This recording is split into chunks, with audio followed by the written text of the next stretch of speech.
Jesus é o Senhor, sejam bem-vindos a mais uma reunião desse maravilhoso livro de Apocalipse. Pelo menos eu acho um livro muito precioso, que resume toda a palavra de Deus, muito encorajador, né? Espero que esse sentimento seja o seu também. Se tiver no Espírito, você vai ver que é. É um livro tremendo.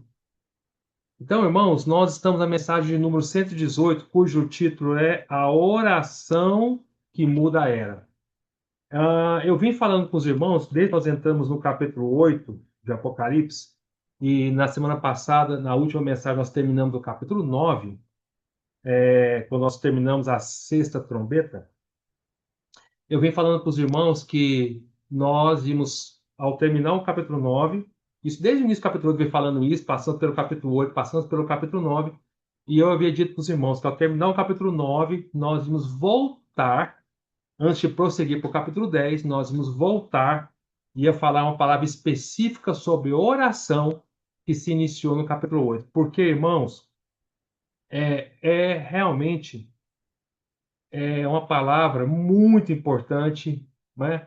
Essa questão da oração que muda a era é uma coisa, é um item fundamental e que nós precisamos gastar mais tempo nisso, não só aqui em mensagem, em ensino doutrinário, ou seja, ensinamento para os irmãos.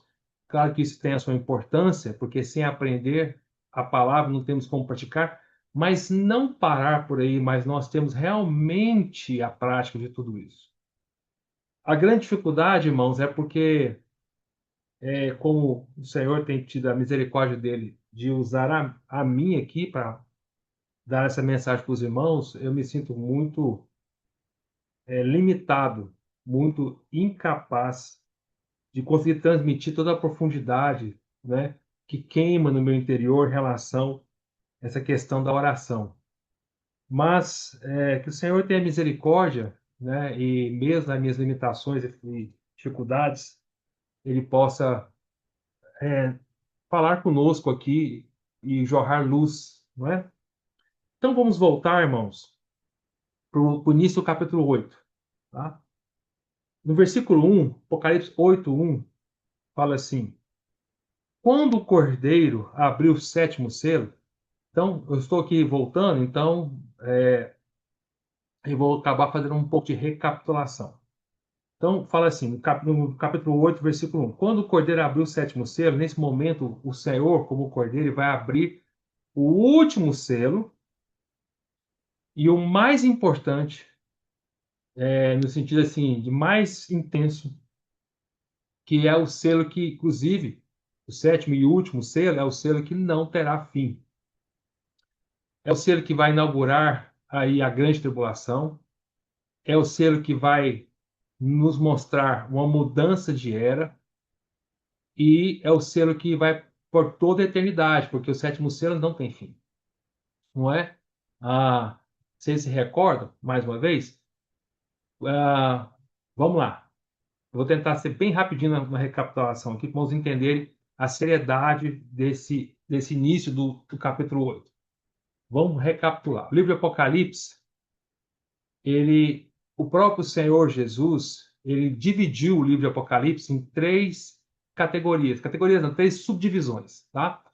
E o próprio Senhor fez isso lá no capítulo 1, quando ele falou com João, no capítulo 1, ele falou para o João que ia mostrar o João as coisas que vistes, né? As coisas que tens visto e as coisas que hão de acontecer, né? Então, voltando lá, você não precisa abrir lá, não. Estou só lendo para os irmãos, né? Lá no capítulo 1, versículo 19, o Senhor falou assim para João: escreve, pois. Quando for escreve, pois, estava dizendo para João: João, escreve o livro de Apocalipse. Escreve o que eu vou te falar. E isso que João escreveu é que tornou-se o livro de Apocalipse, tá? Aí ele fala: escreve, pois, as coisas que viste. Então, é como se eu estivesse falando assim: o livro de Apocalipse você vai escrever, ele vai ser dividido entre as coisas que viste, primeiro item, as coisas que viste, as coisas que são, segundo item, e as que hão de acontecer depois dessas coisas. Então, o Senhor dividiu o próprio livro de Apocalipse em três subdivisões, tá? As coisas que viste o que João viu no capítulo 1, quando ele viu o Senhor glorificado. Uma visão maravilhosa, né? O Apocalipse tem sua introdução, vamos dizer assim, né? Antes de falar dessas três partes, tem a introdução, que vai do capítulo 1, do versículo 1, não é? Até o versículo, até o versículo 8, vamos dizer assim, né? E do versículo 9 ao versículo 20 do capítulo 1 é as coisas que viste, ou seja, quando João viu o Senhor glorificado. E isso é tremendo, né? Aí depois, a segunda divisão que o senhor dividiu o livro do Apocalipse é as coisas que são, né? As coisas que são diz respeito ao capítulo 2 e 3 de Apocalipse, que fala das sete igrejas. Então, as coisas que são as coisas presentes que João estava vivendo. Por isso que o verbo está no presente, as coisas que são, tá? Vistes é passado. João viu o Senhor, quando o Senhor falou disso para João, ele já tinha visto o Senhor em glória. As coisas que são é o que João estava vivendo naqueles dias, que é o que nós estamos vivendo ainda hoje, que é a esfera da igreja, a era da igreja. João estava, quando ele recebeu o Apocalipse, ele estava na era da igreja já. A era da igreja foi iniciada quando o Senhor morreu, ressuscitou, ascendeu aos céus, né? Depois entrou, soprou sobre os discípulos, entrou para dentro dos discípulos, e começou propriamente ali no livro de Atos, capítulo 2, quando começa Pentecostes ali, surge a primeira igreja, que é a igreja de Jerusalém. Aí começa a era da igreja. Então, nesse momento, João já tinha recebido, já estava vivendo a era da igreja já, né? João estava recebendo, o Apocalipse foi um dos últimos livros, não foi o último, mas foi os últimos livros que foram escritos, né? O último livro foi escrito é o Evangelho de João, né? Então, primeiro, dos escritos de João, o primeiro que João escreveu foi Apocalipse, depois foi 1 João, 2 João, 3 João e por último o Evangelho de João, tá? Então vamos lá. Aí, diz respeito às igrejas, as coisas que são. É o capítulo 2 e 3. É justamente o que nós estamos vivendo hoje. Estamos vivendo na era da igreja, tá? Ou a era da graça. Então, e tudo isso são sinônimos. Nós estamos na era da igreja, que é a era da graça, tá?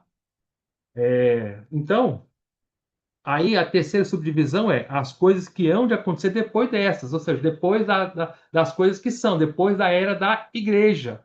Então, a era da igreja é o capítulo 2 e o capítulo 3 de Apocalipse, das sete igrejas. Aí, quando começa o capítulo 4 em diante, vai começar as coisas que hão de acontecer depois dessa, depois da era da igreja, tá? Aí, primeiro item mais importante que mostra no capítulo 4 é a visão do trono de Deus. Aí no capítulo 5 mostra o Senhor ascendido, quando o Senhor tinha acabado de ascender aos céus, né? Era o cordeiro que tinha recém sido morto, né? É o fresco, né? Tinha acabado de morrer o Senhor. Nós explicamos tudo isso para os irmãos. Essas mensagens de Apocalipse está tudo no YouTube. Se os irmãos quiserem acompanhar e entender, só ir no canal do YouTube e ouvir tudo isso.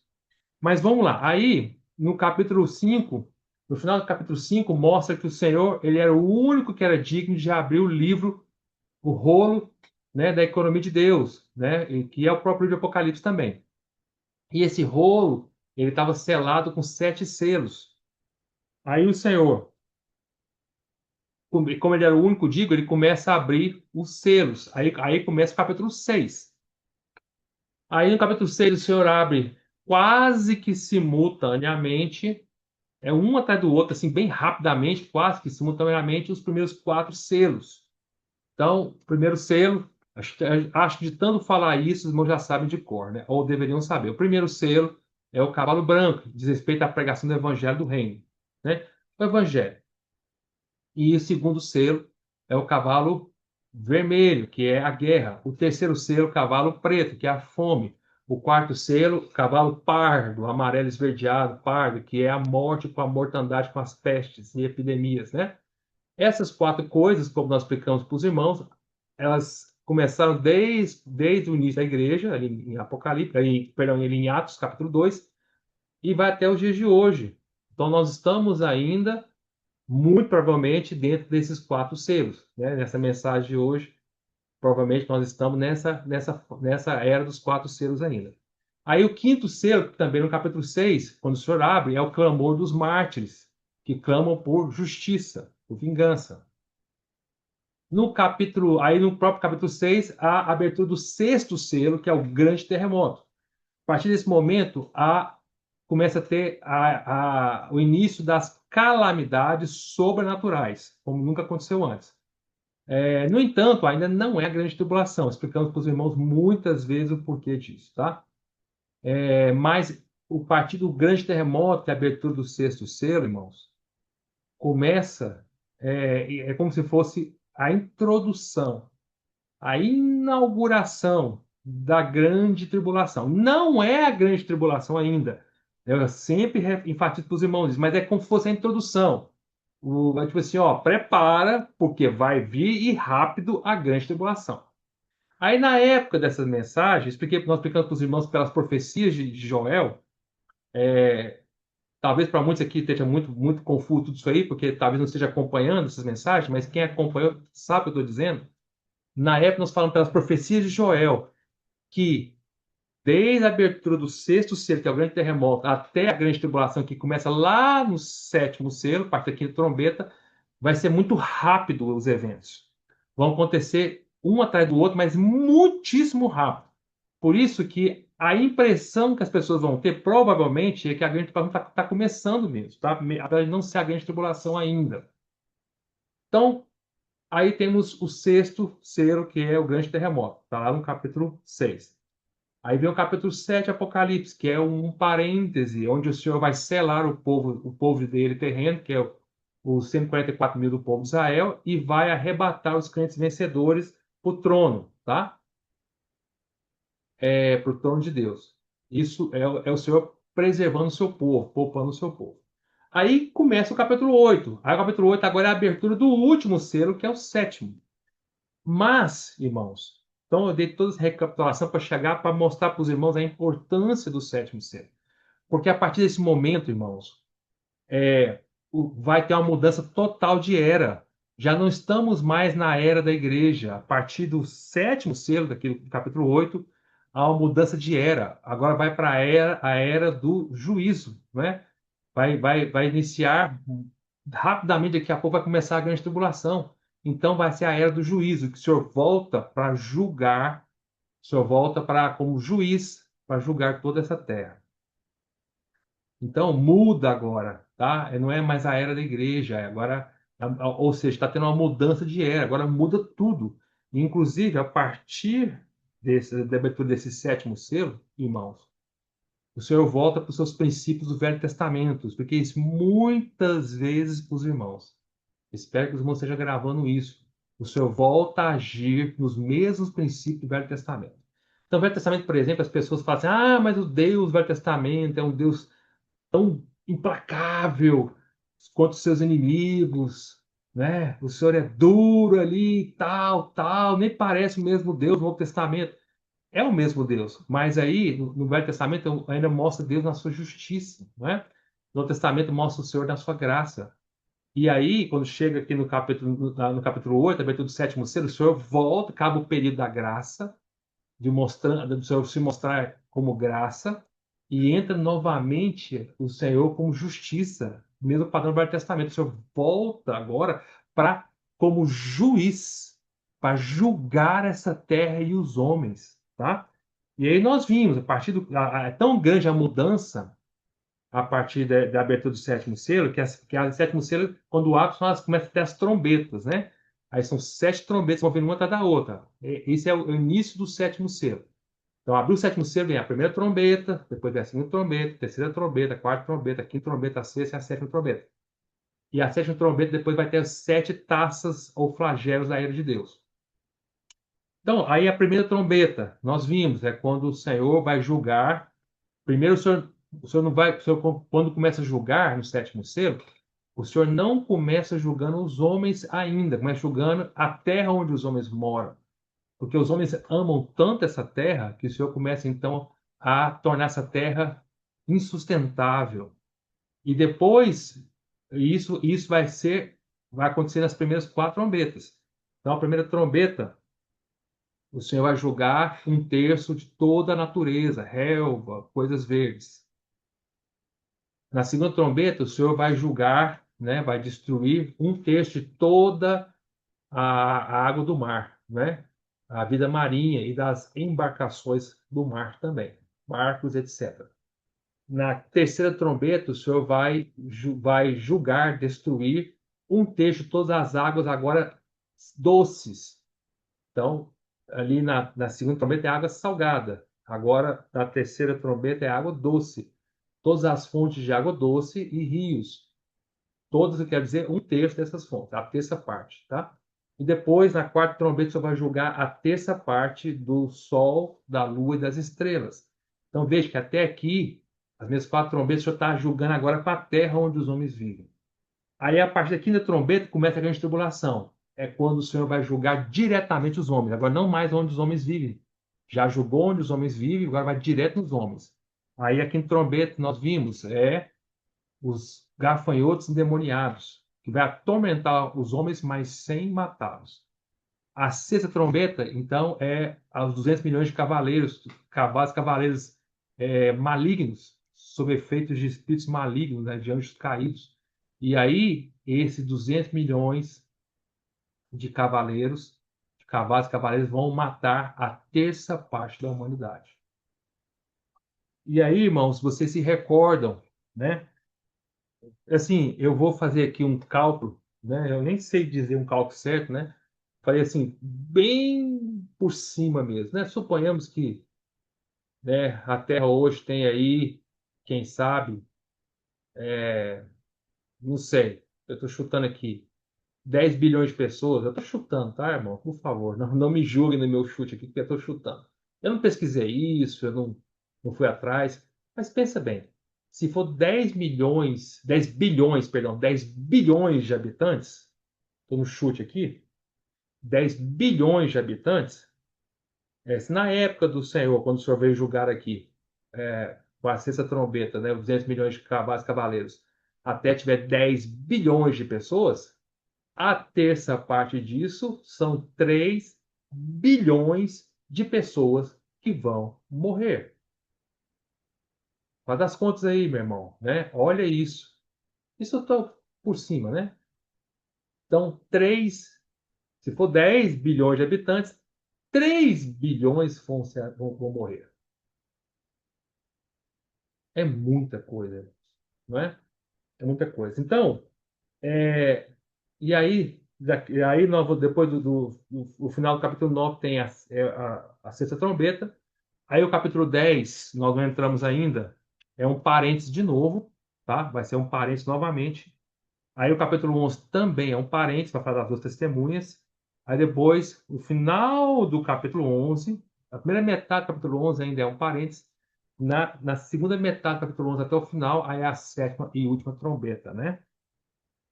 Então, voltando, irmãos, irmãos percebem, eu dei toda essa recapitulação aqui para mostrar para os irmãos como, a partir do sétimo selo, que é o início do capítulo 8, as coisas mudam muito, tá? Ou seja, há uma mudança de era da graça para o juízo, não é? E por isso, algo aconteceu aqui para que houvesse essa mudança de era. Vamos ver o que aconteceu? O que aconteceu nós vamos ver agora, foi a oração dos santos. Vamos ver lá. Agora vamos entrar na mensagem propriamente dita de hoje, né? Então, Apocalipse 8, versículo 1 fala: Quando o cordeiro abriu o sétimo selo, houve silêncio no céu cerca de meia hora. Eu falei muito isso para os irmãos, né? É, os céus nunca, nunca mesmo estão em silêncio. Nos céus, a Bíblia nos revela, até no livro de Apocalipse também, que nos céus há louvor e adoração a Deus o tempo todo. Céus, há júbilo diante de Deus, dos anjos, e adoração e louvam, sem parar. Então, você vê o céu ficando em silêncio durante meia hora, isso é sinal de extrema seriedade. Algo muitíssimo solene.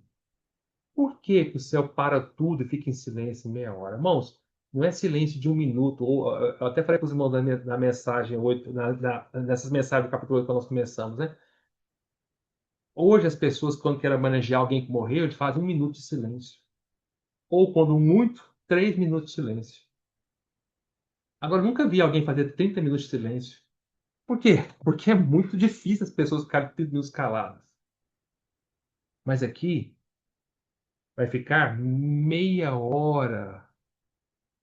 o céu inteiro de silêncio. Por quê? Porque algo vai acontecer muito sério, vai ter uma mudança de era.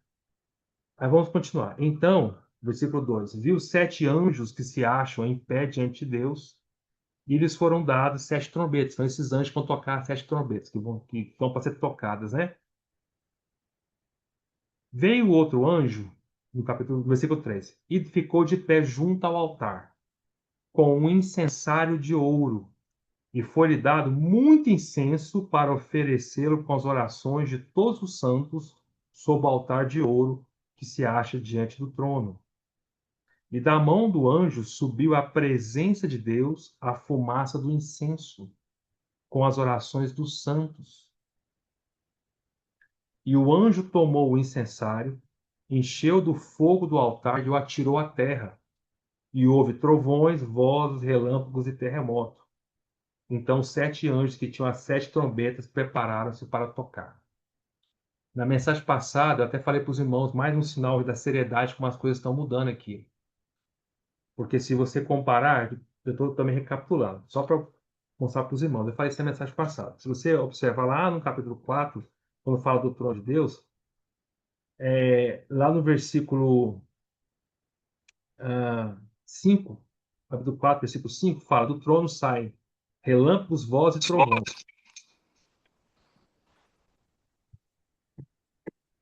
Então, no capítulo 4, o que sai do trono? Sai relâmpagos, vozes e trovões. Agora, aqui no capítulo 8, sai essas 3 coisas, relâmpagos, vozes e trovões, mas é acrescentado mais uma, terremoto. Então, olha lá, versículo 5, Apocalipse 8, 5. E o anjo tomou o incensário, encheu do fogo do altar e o atirou à terra. E houve trovões, vozes e relâmpagos e terremoto. Daí vocês vão ver como vai sacudir toda essa terra. Por quê? Porque algo muito sério vai acontecer. Porém, o que está no meio do caminho entre o que nós vemos até o grande terremoto, que é o capítulo 6, e que é a abertura do sexto selo, e aqui agora, que é a abertura do sétimo selo no capítulo 8? O que tem entre essas duas coisas? Tem 30 minutos de silêncio e a oração dos santos com incenso, que esse anjo, né, queima e que sobe à presença de Deus. Daí, irmãos, nós podemos perceber que a oração, essa oração aqui, é extremamente séria. É ela que vai mudar tudo daqui para frente. Ou seja, o Senhor agir, ele conta com orações. E é isso que nós vamos falar aqui nessa mensagem, né? Vamos voltar para o versículo 3. Veio outro anjo, esse outro anjo aqui, expliquei já para os irmãos, estou recapitulando também, é Cristo, tá? Eu não vou detalhar, porque já falei nas mensagens anteriores. Mas quem quer entender por que é Cristo, vai na mensagem anterior, tá? Então veio outro anjo que é Cristo e ficou de pé junto ao altar. Que altar é esse que está falando, tá? Falando altar. Então vamos entender. Que altar é esse? Na Bíblia, quando se fala do altar, está se referindo sempre ao tabernáculo lá no Velho Testamento. E depois, quando o povo deixou de ser nômade, passou a ser sedentário, então a terra de Canaã, esse tabernáculo transformou-se no templo. Tá? Então, sempre quando fala de altar, nós temos que nos remeter ao tabernáculo ou ao templo, que é a mesma coisa. Mas vamos falar do tabernáculo, que é o início, que é o precursor do templo. Tá? Então, lá no tabernáculo, se vocês se recordam, o tabernáculo ele tinha 3 partes, tá? É que eu não tive muito tempo de mostrar para vocês, então eu ia fazer aqui ia mostrar na tela um esquema do tabernáculo, mas acho que vocês conhecem muito bem o tabernáculo, né? Acho que todos conhecem o tabernáculo. Então, o tabernáculo ele tinha 3 partes, né? Ele tinha o ato exterior, que ficava aberto, né? E lá no ato exterior tinha 2 utensílios que ficavam lá. O primeiro utensílio era o altar de bronze, que era feito de bronze esse altar, que era o altar de holocausto, onde era queimado os animais como sacrifício para pedir para perdão, para quando o pecador precisava ser perdoado, né? Era queimado ali. E aí botava o animal, você se recorda, né? O pecador chegava diante do sacerdote, ele trazia um animal, ele se identificava, orava sobre esse animal, botava a mão, impôs a mão sobre o animal, se identificando com aquele animal, dizendo que daqui para frente que acontecesse com aquele animal estava acontecendo com ele, que agora eles eram um, o pecador com o animal. Aí era sacrificado esse animal, o sangue era derramado, era o sangue da expiação. Depois era colocado fogo nesse, era cortado. Eu estou falando de forma simplificada. Era botado fogo, queimado, e a gordura, quando queimava, subia uma fumaça agradável a Deus, né? E o Senhor perdoava o pecador. Depois do altar de bronze. Então, esse altar é chamado altar de bronze, porque ele era feito de bronze, madeira revestida de bronze, né? Aí tinha outro utensílio no exterior, que era a bacia, que aí o sacerdote ia lá, lavava a mão na bacia antes de entrar para dentro do santo lugar para iniciar o serviço sacerdotal lá dentro. Então, no ato exterior tinha um altar de bronze ou de holocausto e a bacia. Aí, dentro do tabernáculo, tinha uma tendazinha lá dentro, que era separada em dois compartimentos. Um era o santo lugar e o outro mais profundo, né, que era o santo dos santos, que aí já estava coberto, já não estava exposto, era uma tendazinha coberta, né? Aí dentro do santo lugar havia três itens. Havia primeiro a mesa dos pães da presença, era uma mesa com 12 pães, né? Pães asmos. E depois tinha o candelabro, né? Que iluminava ali o santo lugar. E quase chegando no Santo dos Santos, né? Quase chegando no véu que separava o santo lugar do Santo dos Santos, tinha um altar de incenso, que é o segundo altar que existia no tabernáculo. Só que esse segundo altar, ele era diferente do primeiro altar. O primeiro altar estava lá no exterior, era altar de bronze, que era altar para holocausto, para queimar, sacrificar animais, tá? Por isso que eu estou explicando para os irmãos não confundir os altares, porque essa mensagem é sobre isso. Então vamos lá. Então, o primeiro altar ficava lá fora, era o altar de bronze. O segundo altar, dentro do santo lugar, era um altar de ouro. Era feito de madeira revestida de ouro, a madeira de acácia revestida de ouro. Então, este era chamado altar de incenso. Nesse altar de incenso não se queimava nada de holocausto, era só para queimar incenso, tá? Somente para isso, queimar incenso, tá? E esse altar de ouro tinha quatro chifrezinhos. Quatro chifrezinhos. Ele era um quadrado, né? E era um quadrado, e tinha um côvado de cada lado, então ele era um quadrado, tá? Assim, ó, um côvado aqui, um côvado aqui, um côvado aqui, um côvado aqui. Está descrito em Êxodo 30, tá? E ele era um côvado de medidas em volta, né? Isso era um quadrado, como a largura e o comprimento era igual, então era um côvado. E a altura dele era de dois côvados, né? Ou seja, a minha altura ele era o dobro do que ele era de largura e comprimento, tá? Então é como se fosse dois cubos, um grudado no outro, assim, né? Que formavam o altar de incenso. E tinha quatro chifrezinhos na ponta. Esse é o altar de ouro ou altar de incenso.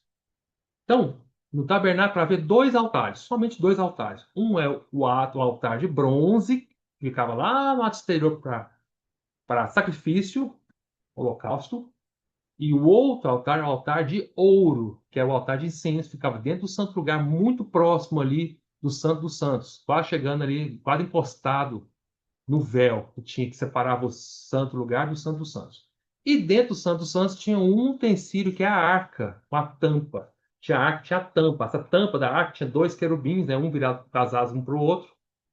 E, e a tampa da arca era chamado de propiciatório, tá? E dentro da arca havia três itens, que não é o caso da nossa mensagem aqui, mas só para explicar para os irmãos. Havia três itens. Havia a urna com o maná escondido, havia a vara de Arão que floresceu e as duas tábuas das leis, né? Moisés recebeu as leis, as duas tábuas das leis. Então, isso era o conteúdo do tabernáculo, tá? Então, vamos voltar para o versículo aqui. É muito importante, irmãos, entender esses dois altares. Muito importante. Então, vamos lá. Versículo 3. Veio outro anjo, que é o Senhor Jesus, ficou de pé junto ao altar. Aí, fala assim, junto ao altar. Que altar está falando aqui? O altar de bronze ou o altar de incenso? Como não fala a Bíblia, quando não fala que altar que é, nós sabemos que está se referindo ao altar de bronze. Por quê? Porque sempre quando falar do altar de incenso, vai falar que ele é de ouro, tá? Quando a Bíblia não especifica nada, fala só altar, automaticamente sabe que está falando do altar de bronze. Porque o altar de ouro, ela vai sempre explicar altar de ouro ou altar de incenso, entendeu? Então, esse primeiro altar aqui é o altar de bronze, de holocausto, tá? Então fala, ficou de pé junto ao altar. Eu vou botar a palavra holocausto para vocês entenderem. De holocausto, de bronze, com um incensário de ouro. Então o Senhor, que é esse anjo, ele estava com um incensário. O incensário era, era um vaso onde ele colocava o fogo ali, tá? E era de ouro. E foi-lhe dado muito incenso para oferecê-lo. Com que ele oferecer? Com as orações de todos os santos sob o altar de ouro. Tá vendo? Agora falou do segundo altar, o altar de ouro, tá vendo? Quando fala desse segundo altar, fala que é de ouro, a gente já está sabendo automaticamente, está se referindo ao altar de incenso. Porque ele era o único altar dos dois, ele era o único que era de ouro. O outro era de bronze, tá? E também, óbvio aqui, porque vai se oferecer também o incenso no altar de ouro, então no altar de incenso, tá? Que se acha diante do trono. Irmãos, isso é muito maravilhoso. Esse altar de ouro, onde ele estava? Estava diante do trono de Deus. Tá? Então, vamos agora falar com mais calma esse versículo 3. Quando fala que veio outro anjo, que é o Senhor Jesus está mostrando a figura do Senhor Jesus como se ele fosse um sacerdote. Por que que a gente sabe isso? Porque ele está fazendo a ação aqui do que o sacerdote fazia. O Senhor, como esse anjo, está agindo exatamente como o sacerdote fazia. Como é que o sacerdote fazia lá no Velho Testamento?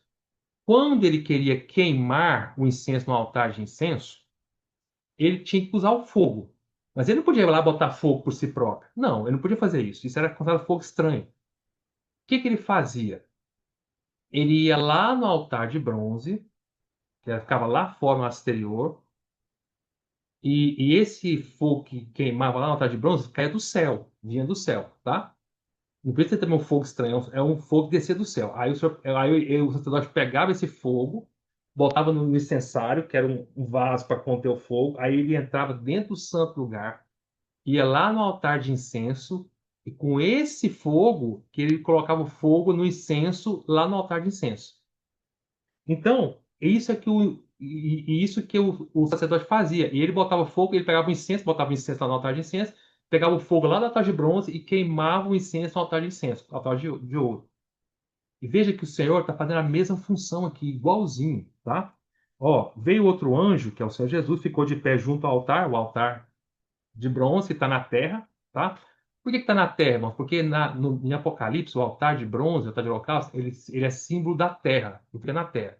E o altar de ouro ou de incenso está lá no céu, na presença de Deus, tá? É símbolo das coisas celestiais. Mas vamos continuar. Então ele vai, pega o fogo ali com o incensário de ouro, vai lá, busca o fogo ali, né? E foi-lhe dado muito incenso para oferecê-lo. Então ele vai lá, pega esse fogo lá do altar de bronze, pega o incenso que ele tem, o Senhor Jesus pega esse incenso como sacerdote, e ele vai oferecer com a oração dos santos, que são nossas orações, tá? Aonde que ele vai oferecer? Sob o altar de ouro, o altar de incenso. Que está onde? Lá no céu, diante do trono. Está bem de frente ao trono, tá?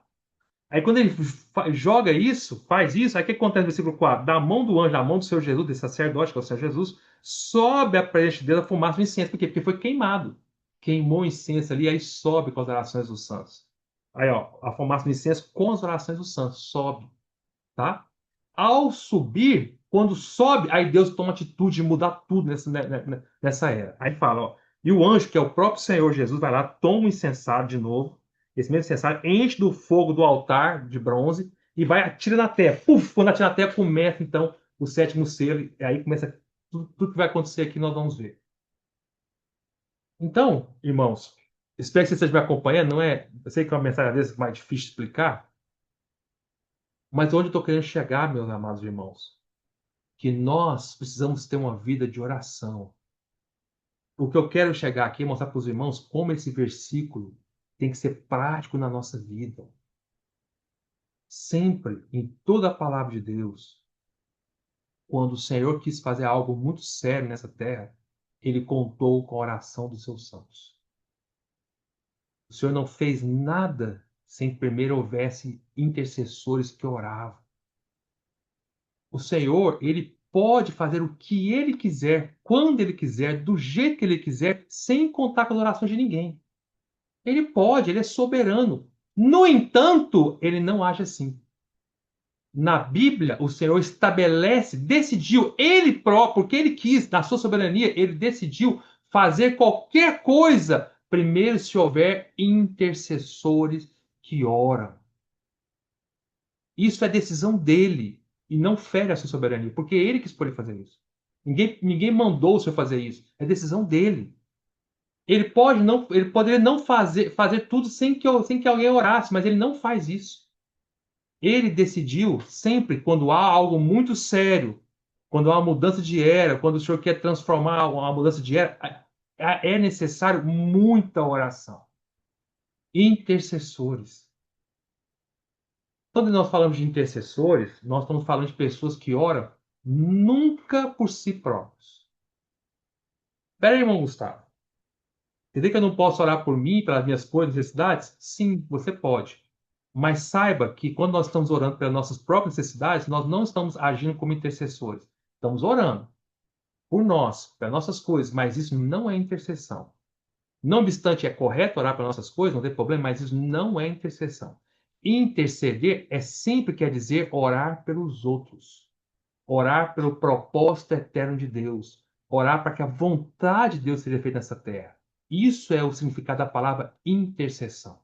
É que alguém se posicione para orar pelos outros.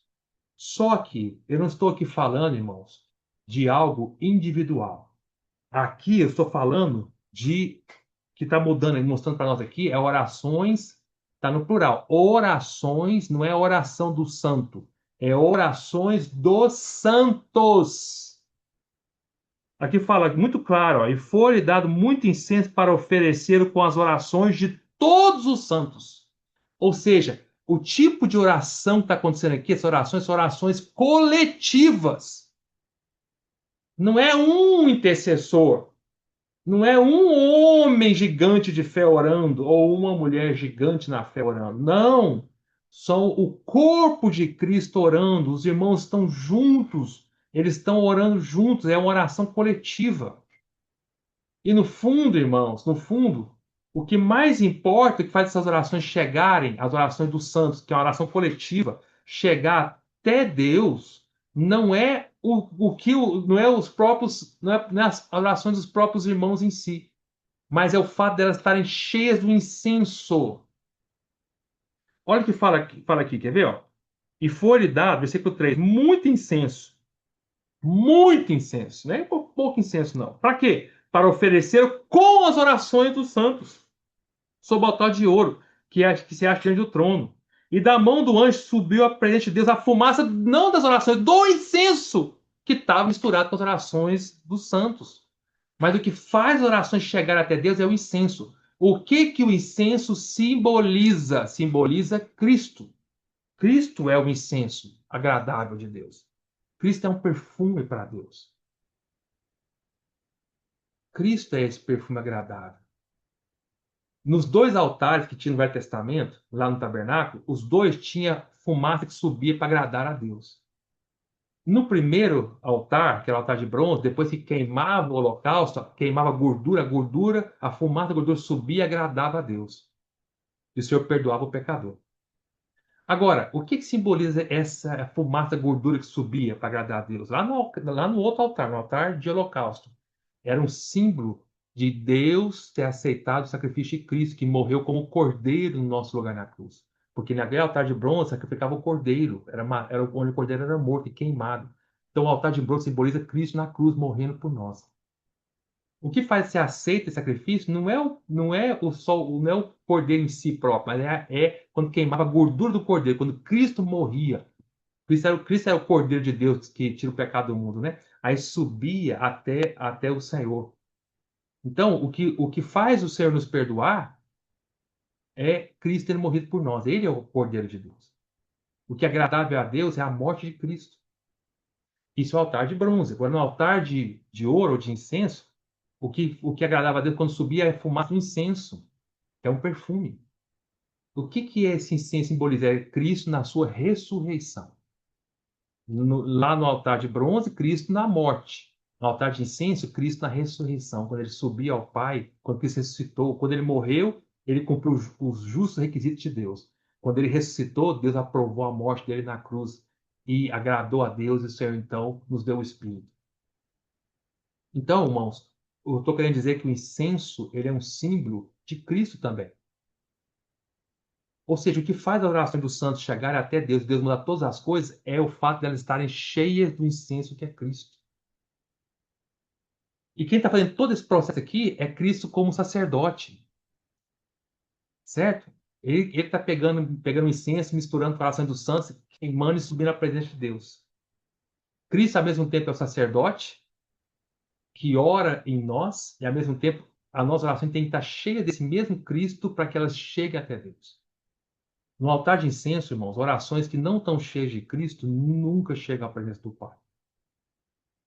Ou seja, se nós queremos que Deus mude essa era, é necessário, é fundamental que nós tenhamos uma vida de intercessão coletiva junto com os irmãos e cheia de Cristo, não orações por nós mesmos.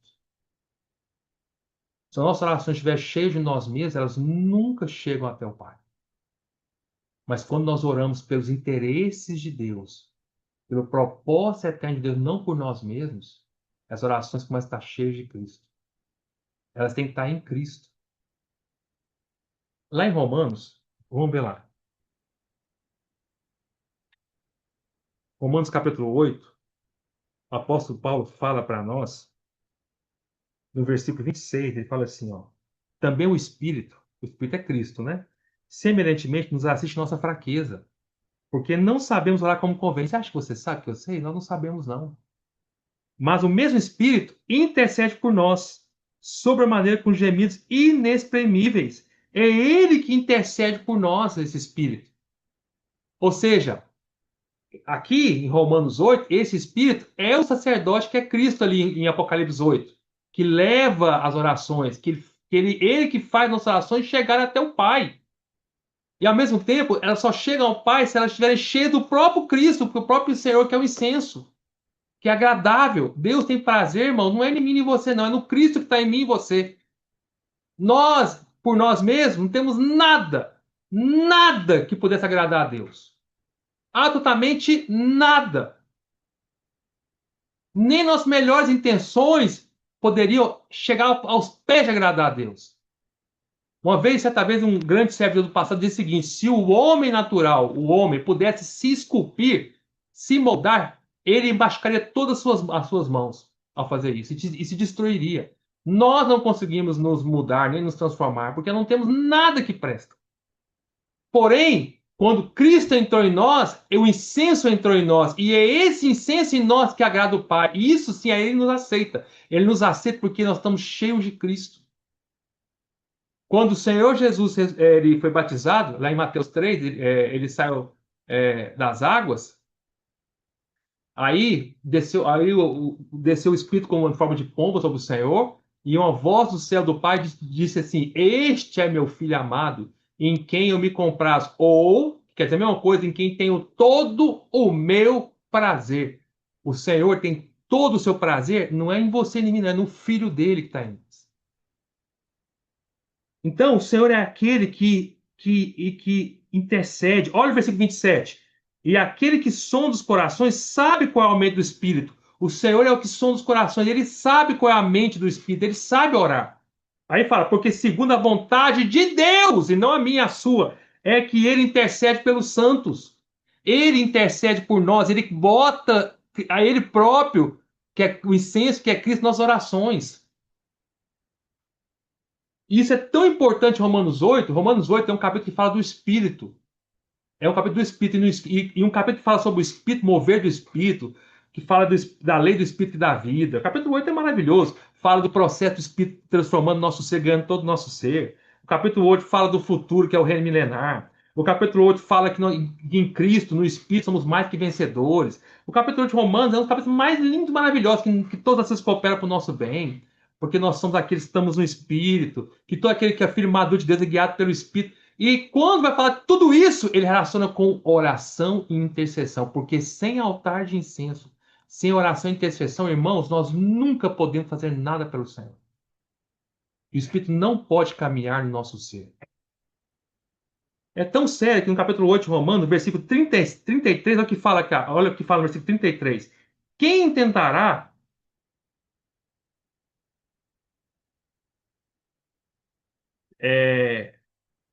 33. Quem tentará acusação contra os eleitos de Deus? É Deus quem os justifica. Olha o 34. Quem os condenará? É Cristo Jesus quem morreu, ou antes que ressuscitou. Quando fala que morreu, é o altar de bronze. O Senhor morreu no altar de bronze como cordeiro, tá? Ou antes que ressuscitou. Antes que ressuscitou é o altar de incenso, é o Senhor subindo, né? E está à direita de Deus, ou seja, ele subiu, está à direita de Deus. E lá à direita de Deus, o que ele faz? E também intercede por nós. Ele está lá intercedendo por nós. Se você ler o livro de Hebreus, o livro de Hebreus fala que Cristo ele vive por interceder por nós, 24 horas por dia intercedendo por nós, como sumo sacerdote. Ele está à frente de Deus hoje intercedendo por nós. É isso que está fazendo aqui em Apocalipse 8 também. Ele está ali pegando as orações dos santos. Essas orações dos santos está falando, está acontecendo na terra. Quando fala orações dos santos, os irmãos tendem a pensar que em Apocalipse 8, que esses santos estão lá no céu orando a Deus. Não, não, eles estão na terra orando a Deus. E orando, Senhor, faça algo! E Cristo está lá no céu, intercedendo por nós, que é esse anjo, né, esse santo sacerdote aqui, em Apocalipse 8. Ele vai lá, pega o fogo do altar que está lá na terra. Já explico para vocês o que quer dizer isso. Bota no incensário, junta com o incenso, que é ele próprio, e vai lá no altar de incenso que está lá no céu, e queima o incenso e sobra para a gente Deus, e o Senhor então executa sua vontade. Irmãos, os irmãos estão percebendo como isso é maravilhoso. Eu estou falando aqui, irmãos, não sei se. Eu, eu peço perdão para vocês, assim, eu estou rindo da minha incapacidade, né? Eu sei que talvez esteja sendo difícil para vocês entenderem, porque eu tento explicar da melhor maneira possível, mas eu sou muito limitado. Mas vamos lá. Irmãos, o que eu estou falando aqui é de nós entrarmos para dentro de Deus, nas orações e orarmos a vontade de Deus juntos, para que Deus faça algo nessa terra. Não são orações individuais, irmãos. Não é você orar no seu quarto, orar no meu quarto, não. Eu fico observando os crentes orarem coletivamente, eles não sabem orar coletivamente. Nas orações, quanto eu venho falando com os irmãos, tentando ensinar os irmãos a orarem coletivamente, não que eu também saiba, também não sei, mas nós sabemos os princípios que nós devemos orar. Os irmãos, quando oram individualmente, eles oram do jeito que eles querem, tudo bem. Mas quando oram coletivamente, a oração dos santos juntos, muda toda a conduta. Orações coletivas juntos têm que estar em unanimidade, tem que estar seguindo um ao outro, tem que estar no espírito, eles têm que fazer orações curtas e cheias de vida. Um falando amém para o outro, seguindo o outro, é uma oração unânime. É muito diferente. Quantos grupos cristãos, quando falam, vamos orar, irmão, cada um ora individual, sai com a barulheira, um olhando do lado, olhando para cada um, orando sua oração. Isso não é oração coletiva. Nunca aprenderam oração coletiva. Por isso eles têm tanta dificuldade quando vão para uma reunião de oração orar coletivamente. Não dão conta.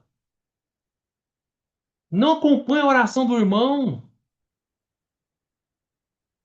Aí ele começa a orar, o irmão começa a orar, faz oração de Gênesis Apocalipse. Ah, Senhor criou os céus e a terra no terceiro dia, no quinto dia, no sétimo dia. Depois libertou o povo com Moisés. E aí veio Josué. Depois veio os juízes. E aí entrou com os reis. Depois da era dos reis, aí houve o cativeiro. E aí vai. Quando você ora, o resto dos irmãos tá tudo dormindo. Só daquele irmão orando sozinho. Ou seja, ele ora e não liga para os outros. Você tá nem aí para os outros. Se os outros estão acompanhando, não tá? Ele tá preocupado com a sua própria oração. Não sabe o que é oração coletiva, não sabe o que é oração em unanimidade. Porque não tem esse viver, irmãos. Mas a oração que muda a era, essas são orações aqui do corpo de Cristo juntos. Na verdade, é Cristo, é o Cristo coletivo orando nos filhos de Deus todos juntos. Aqui fala orações no plural. Aí dá a entender que foram várias orações individuais. Pode ser várias orações, mas que estavam todas juntas, unânimes. Na reunião de oração, por exemplo, não é só um irmão que ora, uma irmã que ora. São várias orações, mas todos têm que estar unidos, unânimes. E são orações de pessoas que entraram para dentro de Deus. Quando falo de oração aqui, eu vou tentar especificar melhor para os irmãos. Quando falo de oração aqui, Apocalipse 8, está falando de altar de incenso, certo? Vamos deixar bem claro isso. Altar de incenso é onde acontecem as orações, correto? O altar de bronze é só para pegar o fogo, tá? Mas tudo acontece nas orações no altar de incenso. Na Bíblia, altar de incenso está sempre relacionado com oração, como está mostrando aqui. Quer ver? Vamos ver lá. Lucas, capítulo 1. Olha lá. Lucas, capítulo 1.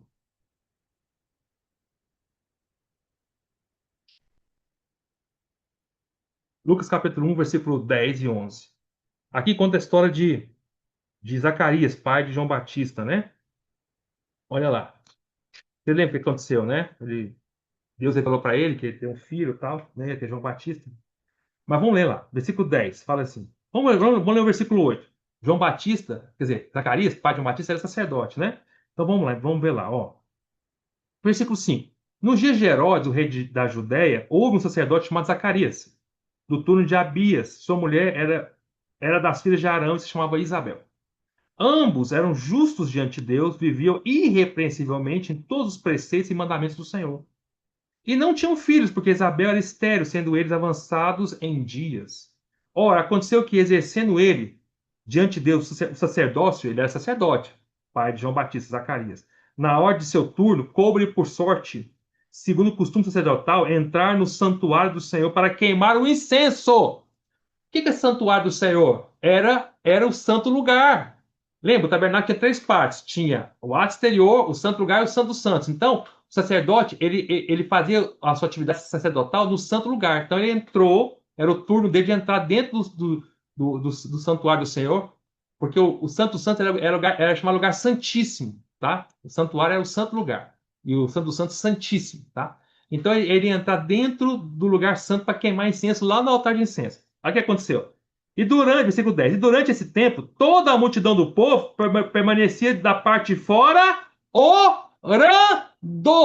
Então, enquanto ele entrava para queimar o incenso no altar de incenso, a multidão ficava de fora orando. Isso é muito claro para mostrar para nós que o altar de incenso está relacionado sempre com oração. É um símbolo de oração. Entendeu, irmãos? Isso é para explicar para os irmãos como ele está relacionado com oração, tá? E é muito sério isso. Porque se você pegar. Infelizmente, eu não trouxe a forma aqui, o desenho do tabernáculo, mas se você pegasse o tabernáculo lá no Velho Testamento, o altar de incenso, falei para vocês, ficava dentro do santo lugar, próximo do Santo dos Santos. O que separava o altar de incenso do Santo dos Santos era só o véu, mas está bem próximo ali, certo? Isso aqui nos mostra o Velho Testamento. Mas quando nós vamos lá para o Novo Testamento, o autor de Hebreus nos dá a entender, lá no capítulo 9 de Hebreus, olha. Vamos por partes, vamos por partes. Senão eu vou confundir vocês. Vamos lá para Êxodo, capítulo 30. Vamos lá, quando descreve o altar de incenso.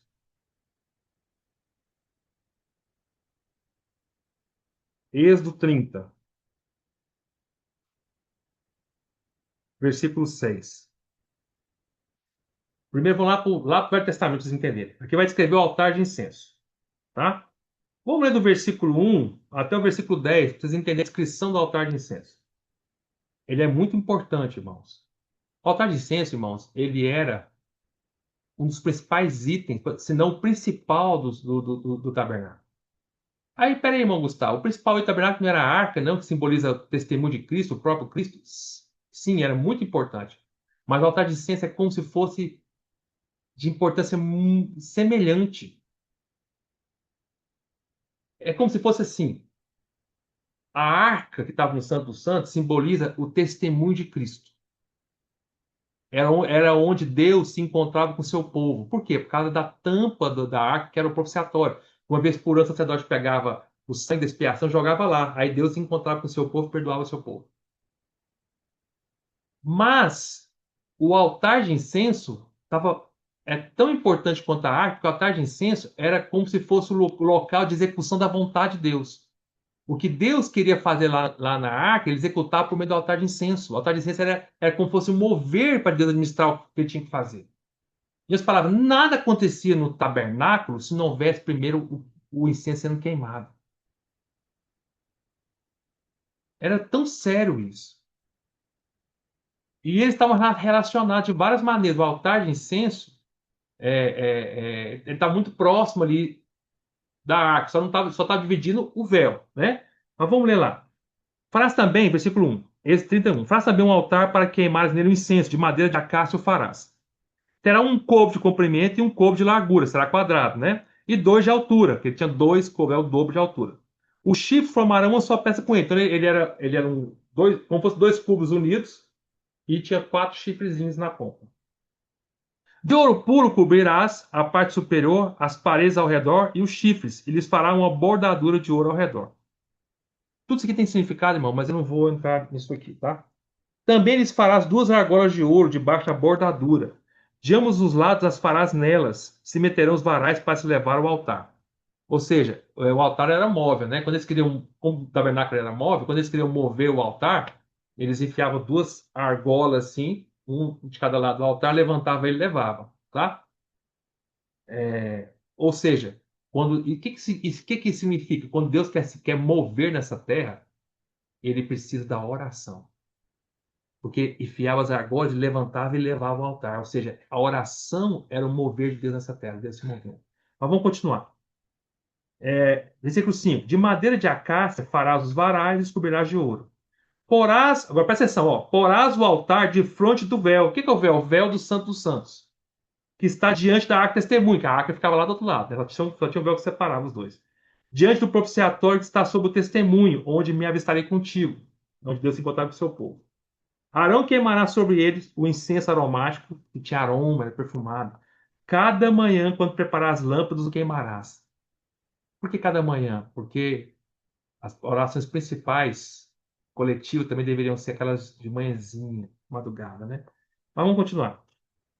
Quanto ao crepúsculo da tarde, acenderá as lâmpadas, o queimará, mas também queimava à noite no final do dia, né? Será incenso contínuo perante o Senhor pelas vossas gerações. Não ofereceis sobre ele incenso estranho, não precisa ser qualquer incenso. Ou seja, nossa oração não pode estar cheia de incenso estranho. Nossas orações não podem estar cheias de qualquer outra coisa que não seja Cristo. Nossas orações estiverem cheias das nossas próprias vontades de nós mesmos, é incenso estranho. Não é Cristo. Nem tampouco derramareis libações sobre ele. Ou seja, não é, o altar de incenso não é para você derramar nada ali. Não é para você queimar nada ali, a não ser incenso. Uma vez no ano, Arão faz expiação sobre os chifres do altar com sangue de oferta pelo pecado. Uma vez no ano fará expiação sobre ele pelas vossas gerações. Santíssimo é o Senhor. O que quer dizer isso? Uma vez por ano, o sumo sacerdote, no caso aqui era Arão nessa época, o que ele fazia? Uma vez por ano, fazia expiação por todo o povo. Aí o que ele fazia? Ele ia lá no altar de bronze, no ato exterior, sacrificava o animal, pegava o sangue dele, aí ele ia até o Santo dos Santos, jogava o sangue na tampa da arca, que era o propiciatório. Depois ele via que esse mesmo sangue ia salpicava nas quatro pontas do altar de incenso. Depois derramava o resto do sangue na base do altar de bronze. Isso era a expiação que se fazia uma vez por ano. Então vocês podem perceber que o altar de bronze também está relacionado com o altar de incenso por causa do sangue da expiação. O mesmo sangue que pegava lá no altar de bronze, depois ia colocar na ponta do chifre do altar de incenso. Mas vamos lá. Vocês perceberam aqui que por essa descrição do altar de incenso, onde ele está? Ele está de frente ao Santo dos Santos, mas dentro do Santo Lugar. Está separando um véu. Ele está no Santo Lugar, de frente ao Santo dos Santos, mas um véu separando. Isso aqui é Êxodo 30. Agora vamos lá para o Novo Testamento, Hebreus 9. Olha que interessante. Hebreus 9, versículo 4.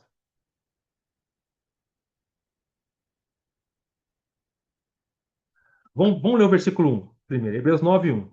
Ora, a primeira aliança também tinha preceitos de serviço sagrado e seu santuário terrestre. Tá falando do tabernáculo terrestre. Com efeito, foi preparado o tabernáculo, cuja parte anterior, onde estava o candeeiro e a mesa e a exposição dos pães, se chama o Santo Lugar. Então, aqui o autor de Hebreu está falando que dentro do Santo Lugar estava o quê? Estava o candeeiro, a mesa com os pães da presença. Aí ele continua. Por trás do o segundo véu já é o Santo dos Santos, se encontra o tabernáculo que se chama o Santo dos Santos. Certo? Olha o que ele fala. A qual pertencia um altar de ouro para o incenso e a arca da aliança, totalmente coberta de ouro, no qual estava uma urna de ouro contendo o maná, o bordão de Arão, a vara de Arão que floresceu e as tábuas da aliança. Então, o autor de Hebreus, ele colocou o altar de incenso não no santo lugar, que nem está no Velho Testamento, mas colocou dentro do Santo dos Santos.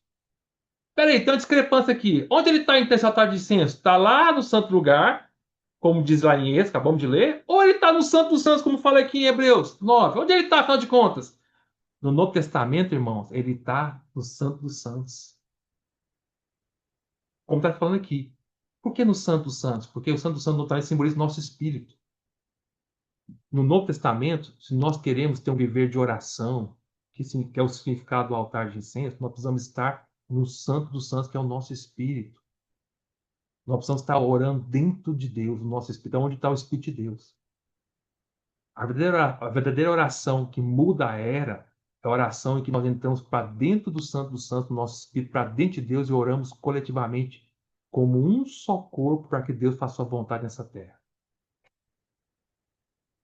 No Santo dos Santos, lembre-se que no Novo Testamento, quando o Senhor Jesus morreu, lá em Mateus fala que quando ele morreu, o véu que separava o santo lugar do Santo dos Santos foi rasgado. Nós até cantamos isso, né? O véu que separava já não separa mais. O véu foi rasgado, né? Ou seja, quando o véu foi rasgado, o que aconteceu no Novo Testamento? O santo lugar e o santo dos santos viraram um cômodo só.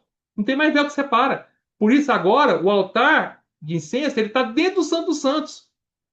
Não é que ele está dentro do santo dos santos, ele continua no santo lugar, mas o véu foi separado, ele estava tão próximo da arca que parece que está dentro do santo dos santos, entendeu, irmãos? Ou seja, no Novo Testamento, orar é estar totalmente no Espírito, ser um com o Senhor. Receio, irmãos, que muitos de nós, até eu, me incluindo, não temos essa experiência rica dessa maneira profunda como eu estou falando. Por exemplo, vamos voltar para o Velho Testamento. Quando um pecador chegava lá no Velho Testamento e ele queria ser perdoado dos seus pecados, que ele tinha que fazer primeiro? Ele ia lá no altar de bronze, no altar de holocausto, oferecia um cordeiro no lugar dele, que seria morto no lugar dele, e quando subisse a fumaça de queimar gordura, Deus perdoava ele, certo? Você acha que naquele momento que o pecador oferecia o cordeiro, ele não orava? Lá no Velho Testamento, lógico que ele orava, ele punha a mão sobre o cordeiro e orava, Senhor, diante desse momento, agora esse momento diante de ti, esse cordeiro, Senhor, sou eu. Senhor, o que aconteceu com esse cordeiro aconteceu comigo. Senhor, se ele morreu, eu morri. Senhor, ele derramou o seu sangue, eu derramei o meu sangue. Senhor, me perdoa. Ele orava. Não orava? Orava. E quando o sacerdote ia lá no altar de incenso, queimar o incenso, havia oração, como nós acabamos de ver no exemplo de Zacarias. Também havia oração. Agora eu te pergunto, dessas duas orações, a oração que se fazia, o pecador fazia lá no altar de bronze, e a oração que o sumo sacerdote fazia lá no altar de incenso, qual era mais profunda? Qual era mais significativa? Qual era mais a oração que mais. As duas geravam aromas que agradavam a Deus. A primeira, a aroma da gordura, a segunda, do incenso. Mas qual era mais profunda? Certamente era a oração do altar de incenso. A primeira oração do pecador ali é a oração de Senhor pedindo perdão pelos seus pecados. A segunda oração lá do sacerdote era a oração pela vontade de Deus ser feita nessa terra. Isso podemos aplicar para a nossa experiência. Quantas das nossas orações são só assim, Senhor, me perdoa, Senhor, me perdoa, Senhor, me perdoa, eu pequei. Muito bom, isso é ótimo. Tem que realmente ter isso. Mas é só oração assim, Senhor, me perdoa a minha situação, olha a minha necessidade. É oração por si próprio. Senhor, olha a minha situação, emprego, Senhor, me capacita no meu trabalho, minha coisa, Senhor, e etc. Senhor, me abençoa. Senhor, faça aquilo outro por mim, pela minha família, pelo meu vizinho, por mim mesmo, Senhor, tal, tal, tal. Essa oração, tudo bem, irmãos. Mas essa oração ainda é a oração do altar de holocausto. É a oração que está lá no ato exterior ainda, nem entrou para dentro dos Santos Santos. Mas quando você entra para dentro dos Santos Santos, a oração muda. Já não é assim, o Senhor me perdoa pelos meus pecados, Senhor. É a oração assim, Senhor, faça sua vontade nessa terra, Senhor. Se o Senhor não fizer essa vontade nessa terra, eu morro. Salva as pessoas. Ganha as pessoas. Edifica a tua igreja. Transforma a mim e os irmãos. Senhor, faça de nós homens e mulheres que te buscam, que são homens de Deus. Senhor, Senhor, edifica. Volta, Senhor. Muda. É isso que acontecendo no Apocalipse 8, irmãos. Apocalipse 8, eles estão orando para que o Senhor mude a era. O Senhor muda a era. Executa a tua vontade. Faça a vontade de agir nessa terra, Senhor. Esqueça nós. Esqueça tudo que nós sobre nós mesmos. Sobre minha necessidade, Senhor, é a tua necessidade. Traga o teu reino para essa terra. Faça a sua vontade na terra, assim como é feita no céu. Senhor, santifica o teu nome. E são orações que geram glória para Deus. Senhor, quando o Senhor vai voltar? Não é por causa de mim, é por causa do teu propósito. Senhor, volta logo. Isso é oração do incenso, irmãos.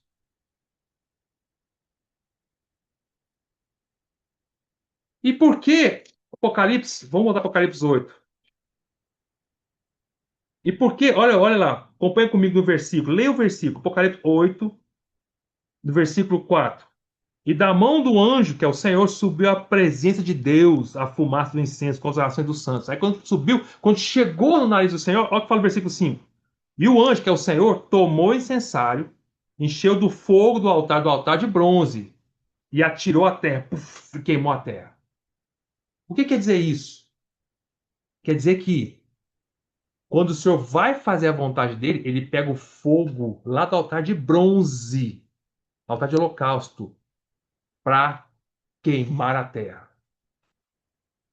Isso é o que ele está fazendo. Agora, o que é o significado disso? Ele vai, a oração que vai fazer o Senhor queimar a terra, fazer algo nessa terra, irmãos, é a oração que começa no altar de incenso, mas o fogo tem que vir do altar de bronze, ou seja, o fogo tem que vir da cruz.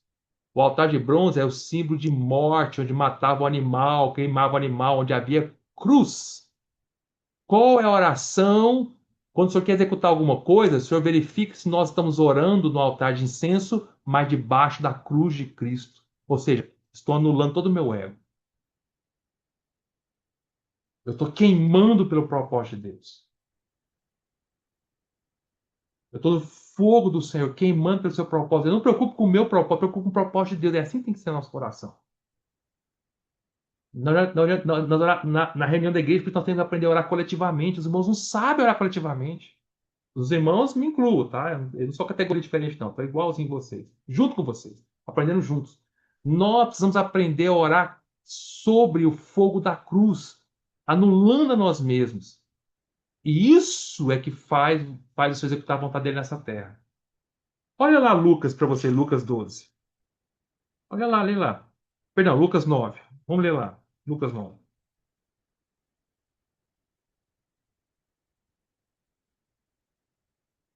Lucas 9.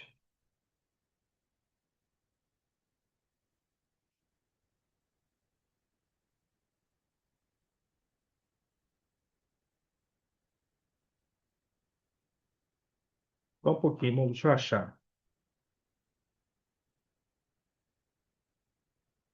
É,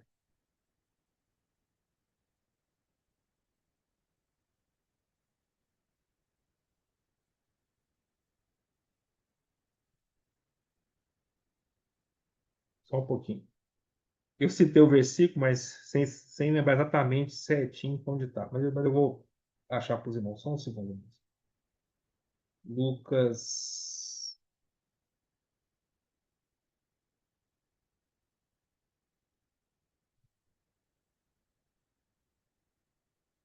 Lucas 12. Lucas 12. Olha o que o senhor fala em Lucas 12. Versículo 49.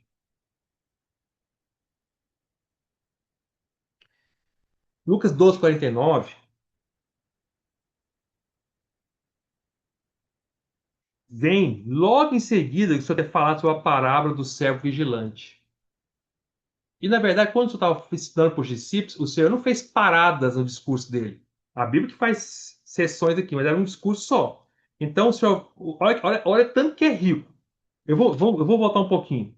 No início de Lucas 12, acompanhe só na sua Bíblia aí. Lucas 12, no início de Lucas 12, lá no versículo 13, o Senhor fala sobre reprova a avareza, que o homem não deve se preocupar consigo próprio, com seus bens, etc., a abundância dos seus bens, tá? Lembra aquela história que o Senhor falou assim, é louco essa noite pedindo a tua alma, né? Aí, a partir de Lucas 22, o mesmo capítulo, o Senhor continua, a seguir dirigiu Jesus a seus discípulos, dizendo, versículo 22, aí o Senhor fala de não andar ansiosos pela nossa vida, que a vida do homem não é o que comer, o que vestir, é mais que o alimento que o corpo. Aí o Senhor fala dos corvos, né? Fala do versículo 14, 24, né? Os corvos que não semeiam, né? Aí no versículo é, aí, versículo 26. Se, portanto, nada podereis fazer quanto às coisas mínimas, por que andais ansiosos pelas outras? Aí, versículo 27. Observar os lírios, né? Nem Salomão em toda sua glória se vestiu como um deles. Aí, versículo 29. Não andeis, pois, a indagar o que haver de comer ou beber. Não vos entregueis a inquietações, porque os gentios de todo mundo é que procuram essas coisas, mas vosso Pai sabe que necessitais delas. Aí 31 você fala: não, buscai antes de tudo o seu reino, e essas coisas são acrescentadas. Então, estou falando essas palavras: olha, não se preocupe com as coisas de comer ou beber, busca o reino, isso que é importante. Buscar o reino é orações do altar de incenso. Aí depois de falar tudo isso aí o senhor vai falar a parábola, versículo 35, a parábola do servo vigilante, que o servo que conheceu a vontade do Senhor, fez a vontade do Senhor, se preocupou com a vontade do Senhor, certo? Aí o senhor fala da volta dele, quer ver, ó? Ó o versículo 38. Quer ele venha na segunda vigília, quer na terceira, ele que é o Senhor Jesus. Bem-aventurados serão eles se assim os achar. Achar o quê? Fazer a vontade do Senhor, certo? Sabei, porém, isto: se o pai da família soubesse a que hora havia de vir o ladrão, vigiaria e não deixaria arrombar a sua casa. Ficai também vós apercebidos, porque a hora em que não cuidais, o filho do homem virá, a volta do Senhor. Certo? Aí você fala no versículo. Aí Pedro pergunta. Então Pedro perguntou: Senhor, professa essa parábola para nós ou também para todos? Aí o Senhor falou assim: disse o Senhor, 42. Quem é, pois, o mordomo fiel e prudente? Está falando do mordomo fiel e prudente e a quem o Senhor conferirá os seus conservos para lhe dar o sustento a seu tempo? Ou seja, quem é o mordomo fiel e prudente? Aquele que cuida dos seus conservos, dos irmãos. Ele não está preocupado com os seus bens financeiros, lá do início da avareza, do versículo 13. Ele não está preocupado com as suas coisas, o que vestir, o que comer. Ele está preocupado com o reino, que é cuidar dos irmãos, dos seus conservos. Cada um vai pode se marcar dele, né? 43, 43. Olha o 43. Estou terminando, irmãos. Bem-aventurado aquele servo a quem o Senhor, quando vier achar fazendo assim, verdadeiramente vos digo que confiará todos os seus bens. Aí só fala sobre o servo fiel. Aí depois de falar de servo fiel, aí vem a questão do 49, ó. Aí fala no 49, eu vim para lançar fogo sobre a terra, e bem quiser que já estivesse a arder. Tá vendo? O Senhor quer queimar essa terra. Mas para queimar, aí continua: tenho, porém, um batismo com o qual hei de ser batizado, e quanto me angustia até que o mesmo se realize. Supões que vim para trazer paz à terra? Não, eu vou afirmo antes divisão, porque aqui em diante estarão cinco divididos numa casa, três contra dois, dois contra três. Estarão divididos pai contra filho, filho contra pai, mãe contra filho, filho contra mãe, sogra contra nora e nora contra sogra. Aí você fala os sinais da volta os sinais da vinda do Senhor, os sinais do fim dos tempos. Em outras palavras, vamos raciocinar Lucas 12 todinho. Ou seja, não andei preocupado com os bens materiais, nossos próprios bens. Depois, não preocupe com o que comer ou vestir, mas busque o reino. Depois, seja um servo vigilante que preocupe-se com os irmãos e seja vigilante que o Senhor vai voltar como ladrão. Aí depois o Senhor fala, vim trazer fogo a essa terra. Depois o Senhor fala da volta do Senhor. O que você entende, irmãos? Agora vai para Apocalipse capítulo 8. Volta lá. Capítulo 8, o Senhor é o sacerdote, que ele vai lá, recebe as orações de irmãos que estão orando nessa terra pelo propósito de Deus, não por si próprios. Estão orando pelo incensário.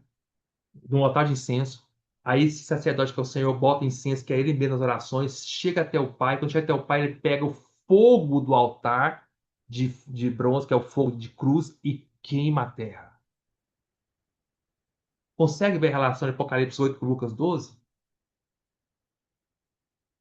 Ou seja, os Apocalipse 8, esses que estão orando, são esses justamente de Lucas 12, que não se preocuparam com as suas coisas, que estão preocupados com o propósito eterno de Deus, ser conservo dos irmãos, que luta pelos irmãos e que estão queimando com fogo que queima essa terra. É o fogo que vem do altar de bronze, é o fogo que da cruz. Eu queria ler só mais um versículo para os irmãos. Eu teria muito que falar para os irmãos ainda, não é muito mesmo. Mas, sinceramente, não cheguei nem à metade, mas vou parar. Mas antes, eu queria ler um versículo para os irmãos, para perceber a importância desses dois altares. O altar de bronze simboliza a cruz, a anulação, sendo queimado, tornar-se cinza, que é quando queimava o holocausto. O altar de incenso é uma vida de oração coletiva pelo propósito eterno de Deus. Esses dois altares estão ligados. Porque o fogo que queima o altar de incenso é o fogo que vem do altar de bronze, que vem da cruz. Quem é que vai orar pelo propósito eterno de Deus? É quem está debaixo da cruz, do fogo da cruz. Quem não preocupa com si próprio, não preocupa com suas coisas, preocupa com o propósito eterno de Deus. Às vezes, irmãos, perdoe abrir aqui o coração. Eu vejo os crentes, eu fico até preocupado, sabia? Meu Deus do céu. Claro que quando eu vejo os crentes, é claro que também olho para mim, né? Não estou dizendo que eu não olho para mim, mas eu fico tão preocupado que eu fico pensando assim, meu Deus, os crentes são derrotados por coisas tão bobas. Por exemplo, não consegue ir numa reunião da igreja. É derrotado para ir numa reunião. Você sabia que nós nunca conseguimos aqui em Araguaína reunir todos os irmãos de uma vez só? Nunca conseguimos. Nunca houve uma reunião que todos os irmãos estivessem presentes, porque sempre tem alguém faltando. É impressionante. Aí você vai ligar para os irmãos, tudo bem, alguns têm os motivos melhores que os outros, mas até irmão, por exemplo, que não vem na reunião, vai, o que foi, irmão? Tô aqui cansado, tô aqui trabalhando, fazendo não sei o quê. Peraí, irmão. Nós trabalhamos quantas vezes? O Senhor nos deu 7 dias da semana. Você não consegue separar um dia, algumas horas nesse dia para ir tomar uma reunião da igreja. Irmão, se um crente não consegue nem ir para uma reunião, ele me perdoa, irmão, está derrotado totalmente. Com todo respeito, derrota total, irmão. O que ele faz então? É isso, Paulo Gustavo. Então pergunta o que você faz então, irmão. Tem dificuldade em reunir. Reunir é a coisa mais básica. É como uma criança tomar um leite. É o beabá. Ou seja, isso já mostra como é que os crentes podem estar queimando pelo propósito de Deus. Não conseguem nem reunir. Puxa vida. É claro que eu entendo. Tem pessoas, tem situações, tudo aqui. Eu não estou julgando nada nem ninguém. Mas o ponto é que nós temos que nos julgar nós próprios. Eu preciso me julgar. Eu preciso julgar a si próprio. Julgue. Eu não posso julgar os outros, mas eu devo me julgar. Gustavo, você não vai na reunião por quê? Ah, eu tô cansado hoje, eu operei muito. Como é que é?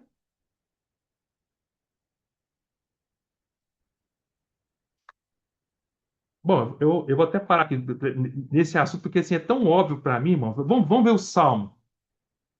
Por que eu tô querendo dizer isso? Porque uma vida de oração coletiva é uma vida de altar de incenso começa no altar de bronze de cruz.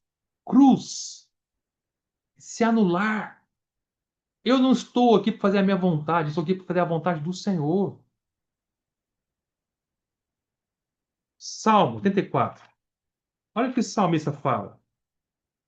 Eu vou terminar com esse versículo. Salmo 84. Por favor, irmão, leia esse versículo, é maravilhoso demais. 84, versículo 1. Salmo dos filhos de Corá. Só de você pensar nisso, esse salmo dos filhos de Corá, você vai ficar maravilhado. Se você entender quem foram os filhos de Corá, você vai ficar babando, maravilhado com um salmo desse. Corá, eu vou explicar rapidinho. Corá foi aquele da rebelião de Corá, lá em Números, que se rebelou contra Moisés, contra Arão. Aí o Senhor abriu a terra e engoliu eles vivos, que eles eram rebeldes. Ou seja, o Corá e vários da família de Corá foram tragados vivos até. Eles nem morreram, foram direto para o Hades, vivos. Então não foi grave o que eles fizeram. Só que todos os filhos de Corá foram junto com ele? Não. Ficaram alguns filhos que foram poupados por Deus. Você imagina esses que ficaram poupados, a vergonha que eles passaram de gerações e gerações ali. Todos os outros israelitas olhavam para ele e falavam assim: puxa, teu pai foi um rebelde tão grande que foi tragado direto vivo lá para o altar, lá para o Hades.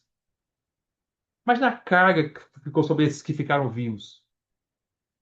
Mas esses que ficaram vivos, eles não levaram em conta tudo isso, essa carga toda sobre eles. Pelo contrário, transformaram tudo isso em bênção. Eles aprenderam a lição. Os que antes, cujos pai foi rebelde, o pai foi tragado vivo, mas os que ficaram, eles se arrependeram e passaram a amar o Senhor muito. E esses filhos de Corá, quando eles fazem esses salmos, eles mostram quanto eles amavam o Senhor, eles aprenderam a lição e eles se transformaram em pessoas que realmente amavam muito o Senhor, mesmo o pai deles sendo uma vergonha para eles. Que foram. Olha o que eles falam aqui, versículo 1. Quão amáveis são os teus tabernáculos, Senhor dos Exércitos. Eles amam o tabernáculo do Senhor. O que é o tabernáculo hoje? O tabernáculo hoje é um símbolo de Cristo e a igreja. Eles amam Cristo e a igreja. É como você fala assim: nossos pais foram rebeldes, foram contra Deus, nossos pais eram inimigos de Deus, nossos pais fizeram tudo contrário à vontade de Deus, mas nós fomos alcançados pela misericórdia do Senhor e nós hoje amamos Cristo e a igreja, os teus tabernáculos. Continua. A minha alma, olha esse versículo. A minha alma suspira e desfalece pelos átrios do Senhor. Ele fala assim: nossa, minha alma deseja estar presente de Deus.